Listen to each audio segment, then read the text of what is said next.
Hey everybody, this is Paul from Restore Life Ministries. We're back in the Identity series. This is episode 6 entitled The Lenses Primer.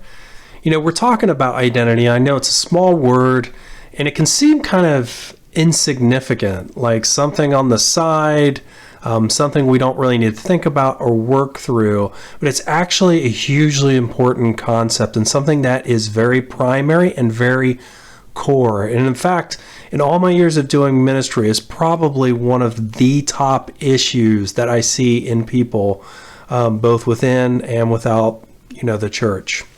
Why is that? Why is this an issue that we see over and over again? I think one of the answers is that, the enemy, before we come to Jesus, the enemy is really going to come after us making that decision, right? And he's going to do all kinds of tactics to do that. And by the way, the enemy is not dumb. He's really good at strategy, and he's been around a long time, and he knows human nature really well, okay?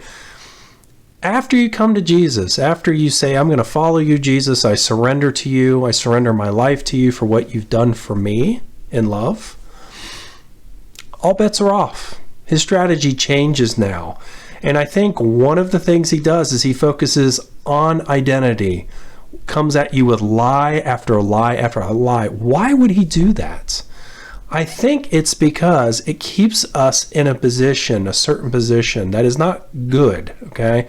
Keeps us churning, keeps us from real intimacy and actually feeling the love of God, and it keeps us from our destiny because everything really flows out of our identity.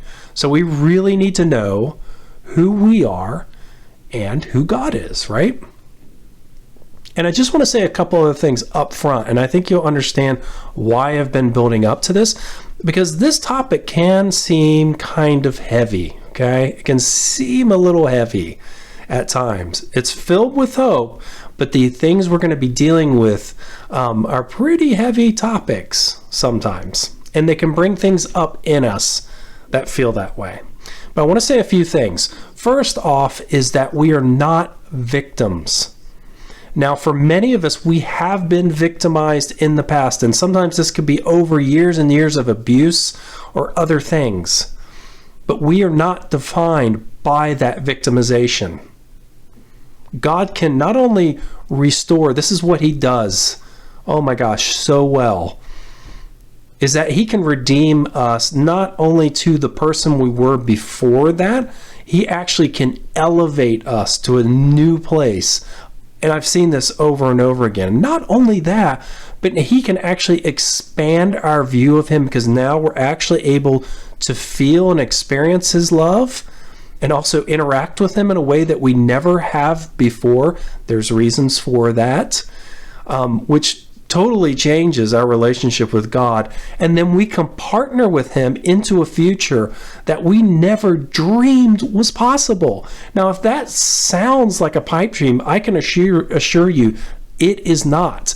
And if that sounds really attractive to you, and you're not experiencing that, and I'm not saying that every day is like a walk in the park. I'm not saying that. But if you want this kind of life where you're partnering with God in that way and experiencing his love in a new way, do this work. It's really going to help you. So that's the first thing I want to say. We're not victims. And part of this is because God doesn't see us the way we see ourselves, right? Yes, he sees us as we are right now, but he can see the future you. He can see the real you. If you look at the story of Gideon, it's a great example. There are many others in Scripture. He comes to Gideon, and Gideon's hiding out in the wine press, and, he says some things to him, and Gideon's like, what?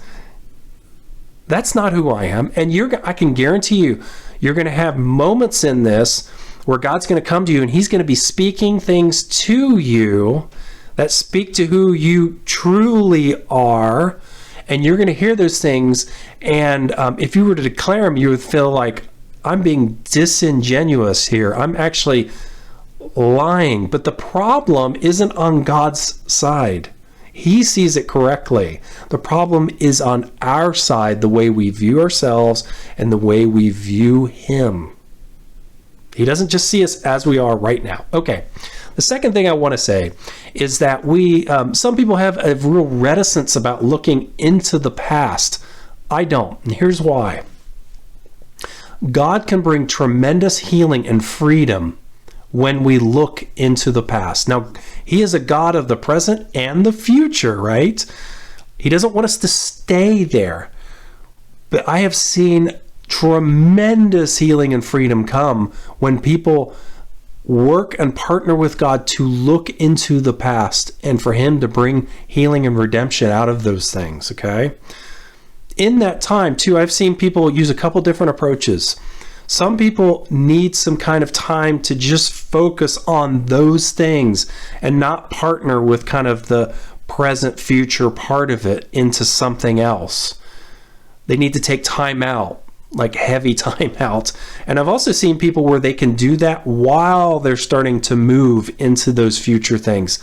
Both are valid and a combination thereof. You know, it's between you and God how you pursue that, but it just freedom in this experience. Okay, so those are kind of the two things I wanted to preface. Let's talk about, let's use this analogy of binoculars. I'll probably stretch this analogy, hopefully it won't break. But we have these lenses in binoculars that we kind of switch on and off. And a lot of times, events that have happened to us in the past become these lenses by which we view present conversations, events, circumstances, communication, people, you name it. And it can really color the way that we see those. We see them, the way we perceive them. The really important thing to understand is that in that, we can be completely wrong in the way that we are actually receiving those things. We can perceive wrongly.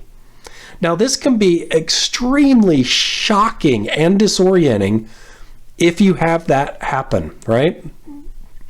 Because it really shows that we can be deceived in those times. Now, rejection, I feel like, is kind of like the case of the binoculars that holds these things all together. Rejection is the case.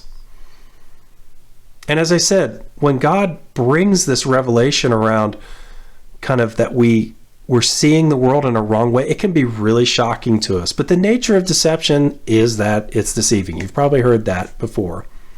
Rejection can be really, it's incredibly insidious for starters. And it can be subtle. It can also be not so subtle rejection. And it can also happen to us in times of our life where we're younger and we're not totally understanding what is happening in the moments. And rejection can say things like, I don't matter. I have no value. No one can be trusted. God doesn't accept me. No one could ever love me. There is something wrong with me. I am the problem here. I should have known better than to allow X, Y, and Z to happen. And in fact, I'm never, ever going to allow that to happen ever again. I'm going to use control to avoid every kind of pain. I'm going to build, a wall, a moat, a fence, and on and on and on. These are some of the things that rejection says. And rejection is really, it's kind of a double whammy, because what happens is that in that moment of rejection, there is tremendous pain that happens in that rejection.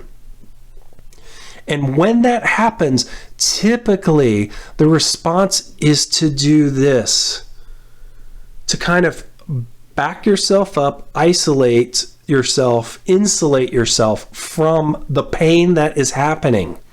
But what happens in that is we tend to isolate ourselves from others and from God in that moment, because the rejection that happened as an event doesn't stop, and that pain doesn't stop. We take it with us. And what we've effectively created down the road is kind of like a prison of rejection, and we just don't know what to do with it. And we try to deal with it in lots of unhealthy ways.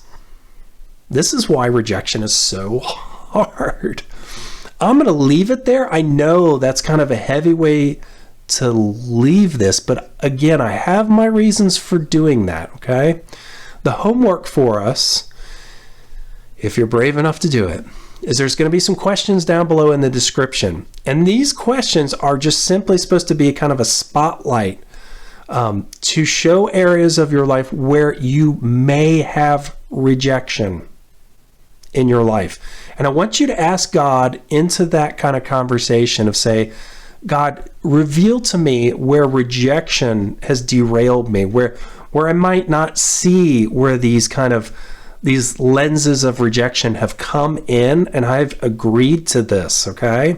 And again, if he does reveal something like that, it can be really, really shocking. But again, the nature of deception is that it's deceiving.